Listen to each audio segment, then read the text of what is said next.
Hey guys, welcome to my channel. आज मैं लेके आ गई हूँ तो जूलियट जेट्टी का अपडेट। तो हम आज देखेंगे टीना को सब सच्चाई पता चल जाता है कि हीर का एस्से न्यूज़पेपर में छपवाने के लिए नवाब ने ही दिया है। नवाब ने ही हीर का मदद किया है और उसका प्रॉमिस तोड़ दिया है फिर से एक बार। इसलिए टीना को आ जाता है काफ़ी ज़्यादा गुस्सा। वो नवाब से पूछने के लिए जाता है और कहता है कि किसने किया होगा मदद थैलावती का। तो नवाब कहता है कि हमें थैलावती के टॉपिक पर पढ़ना ही नहीं है, तो हम बात नहीं करते हैं, और बहुत ही आसानी से घुमा देता है पूरे बात को। और फिर टीना भी सीधे सीधे सच नहीं बताती है, क्योंकि वो फिर से उसको घुमा देगी या फिर कोई और एक झूठ बोल देगी। तो अब उसको झूठ नहीं सुनना है, तो वो कुछ नहीं बताती है।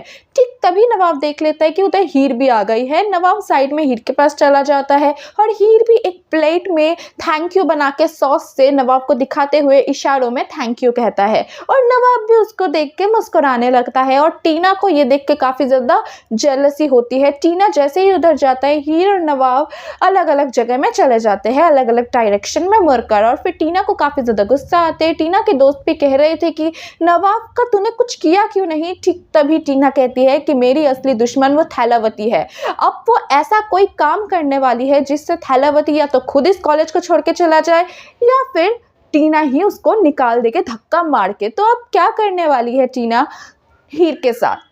और फिर हम घर में देखते हैं अजीत तमाशा करता है और सन्नी जी में दोनों ने मिलकर अजीत को बाहर फेंकने के लिए पकड़ लिया था। और फिर अजीत एक थप्पड़ मारता है गुलाब के बेटे को। ठीक तभी हीर, पम्मी और नीलू आ जाती है और फिर गुलाब हीर से कहती है कि मैं तुम्हारे पापा को पुलिस स्टेशन में दे दूंगा। तो अब हीर भी खुश हो जाती है। हीर कहती है कि ठीक है, एक तीर से दो निशाना हो जाएगा। पहला तो मेरे पापा जेल चले जाएंगे, दूसरा उस 2 लाख रुपए को किसने भेजा था वो भी पता चल जाएगा। और फिर गुलाब कुछ करती नहीं है, नीलू को भड़काती है कि आपके पति है, आप ले जाइए। ठीक तभी नीलू लेने के लिए आती है अजीत को, लेकिन हीर तो नीलू से कह देती है अगर पापा जाएगा तो मैं भी जाऊंगी आपके साथ। और ठीक तभी नीलू रुक जाती है, कुछ नहीं करती है। और फिर गुलाब कहती है कि ठीक है, अगर आप दोनों को कोई प्रॉब्लम नहीं है तो इनको रखने में मुझे क्या प्रॉब्लम हो सकती है। फिर वो अजीत को टॉर्चर करने के लिए उसके ऊपर पानी फेंक देता है और फिर गुलाब वहां से चली जाती है। और फिर नीलू, पम्मी और हीर मिलकर उसके पापा को लेटा देते हैं बेड में जाकर। और हीर अपनी मम्मी से कहती है कि तू टेंशन मत कर, मैं देख लूंगी। तो नीलू भी कहती है कि ठीक है, तुझे जो सही लगे तू वो कर। और फिर नीलू बातों ही बातों में कहती है कि तेरी बहन को मेडिकल पढ़ने के लिए पैसे चाहिए और फीस 20,000 रुपये का है, तो वो पैसे कहाँ से आएगा, मंथली देना पड़ेगा। तो हीर भी कहती है कि भगवान ने ना फिर हमारी सुन ली। देख, फिर वो दिखाती है एक डांस कंपटीशन का पोस्टर और वो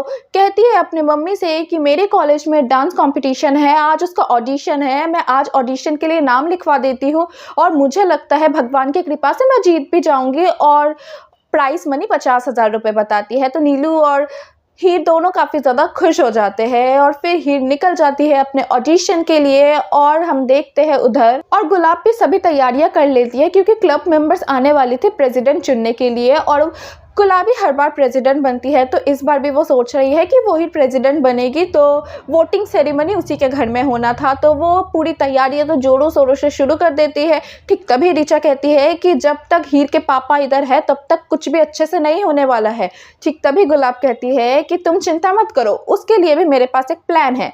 तो गुलाब का प्लान होता है ये, वो पूरे घर में पैसा बिछा के रखती है और उन पैसों का डायरेक्शन गाड़ी के पास तक जा रहा था। और अजीत एक एक नोट उठाते उठाते गाड़ी के पास तक पहुंच जाता है। और फिर गुलाब अजीत को देख के कहता है कि हीर अपना लंच लेके जाना भूल गई है, तो तुम लंच देके आओ, और इतना पैसा तो काफ़ी होंगे लंच देने के लिए। और उसने गाड़ी का भी इंतज़ाम कर रखा था और उसमें शराब को बोतल वगैरह भी रखा था ताकि अजीत चला जाए हीर को टिफ़िन देने। और फिर अजीत चला जाता है उस गाड़ी में चढ़कर हीर को टिफ़िन देने के लिए। और अब गुलाब एक तीर से 2 निशाना फिर से मार देती है। क्यों? क्योंकि देखो, जब तक अजीत गुलाब के घर पर रहता था तो किसी को भी चैन से जीने नहीं देता था। अब वही अजीत जा रहा है हीर के कॉलेज में, तो हीर के कॉलेज में भी उसकी कितनी बदनामी हो जाएगी। तब उसका पापा जाएगा और उधर शांति से गुलाब अपनी वोटिंग सेरेमनी भी कर सकती है। जब तक अजीत घर पे नहीं है तब तक तो पूरा काम निपट ही जाएगा। तो उसने मार दिया है एक तीर से 2 निशाना और वो काफ़ी ज़्यादा खुश होती है। और हीर को परेशानी में देखकर तो उसको काफ़ी ज़्यादा खुशी मिलती ही है। तो इसी के साथ हो जाता है मेरा आज का ये अपडेट ख़त्म। तो क्या लगता है आपको, अब अजीत क्या तमाशा करने वाला है हीर के कॉलेज में जाके? अगर अजीत और नवाब आमने सामने आ गए तो क्या होगा, क्योंकि नवाब अजीत को जानता है और अजीत नवाब को जानता है। ये सब कुछ कमेंट सेक्शन में लिख के बताइएगा कि आपको क्या लगता है। फिर मिलेंगे एक नए अपडेट के साथ। Bye bye.